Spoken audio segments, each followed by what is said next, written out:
Okay, so how well do you think it suited the genre of social realism? It actually caught the mood quite well, and I think particularly the rain with the sound on the cars, it had that sort of slightly depressing effect. I think, yeah, perfectly. It was, I mean, the music on top of the sound effects and the running feet sound, and yeah, just all quite bleak and moody. Yeah, perfectly. Yeah. What did you think of the location? Instantly recognisable. Yeah, recognisable, yeah.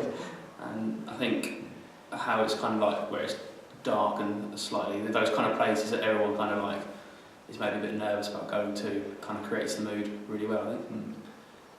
There's just a moment where he ran away from the town centre side, and you just kind of think, yeah, this is, you're running away from something. It's just a very simple image, but really powerful. Were there any other enigma codes, any other unknowns that are created in the opening sequence that you particularly liked? I always like the clouds going over high speed. I suppose that sort of indicates a bit of time spent. Now, I didn't know if the guy was actually sleeping rough, but presumably he woke up in bed in the morning. But he had a sort of night vigil. I think you know, the fact that you don't really know who it is or who the guys were who beat him up. It's kind of like, it makes you want to know almost why it happened. Exactly. There's a lot of unknowns. Yeah. There's a lot. You instantly just want to know what's going to happen next, or what is the situation, or what's going on in this guy's life. Yeah. It does. It pulls you in very effectively. Do you think the use of a voiceover would be effective to help develop the character, or do you think it's unnecessary and that it develops him well enough? I'm not sure it would actually. It gives quite a lot of scope for the imagination at that stage, and so you probably want a fairly wide imagination when you go into the story. I think if you start telling someone what to think, it's probably going to be a detraction. Yeah, I'd go along with that. It's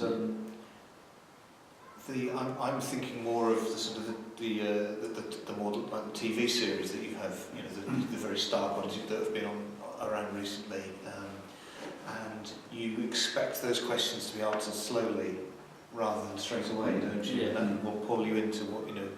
It's like opening the first few pages of a really good book, and you just want to know what happens next. You know, so no, I don't think a voiceover would necessarily help. You start restricting people's imagination. Yeah. Exactly. Probably, as a bit more of a critique, you have quite a lot of, you know, this is a film by, etc. bits, I don't know what they're officially called, but there are probably a few too many Hepper bits in there. Yeah. I don't know if you have a bit of variety. Mm-hmm. So it's less Hepperish. Yeah.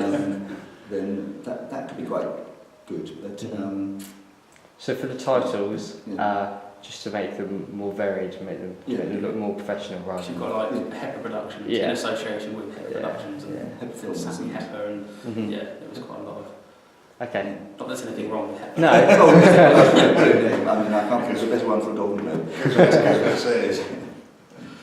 What did you think of the font and the positioning of the titles? Because they were both intertitles in between the footage and some that were overlaid. Do you think that was good, or do you think I should just stick with one? No, I think the variety of where they are and how it's done is good, and obviously with the font, even down to the font it creates this kind of like dark, kind of almost suburb type feel to the kind of film. I kind of didn't notice they were different, which just suggests that they just fitted in well with that kind of urban, you know, kind of graffiti, kind of just sporadic kind of feel. It seemed to work. Are there any other improvements that you could think of from my production? It's got to have a happy ending. I know you haven't got that yet. I'm guessing it's not going to have, but no, actually. Quite effective. Well, as a mood setter, and presumably you want people to be depressed. Yeah. It was really good. Well, thank you very much for your time.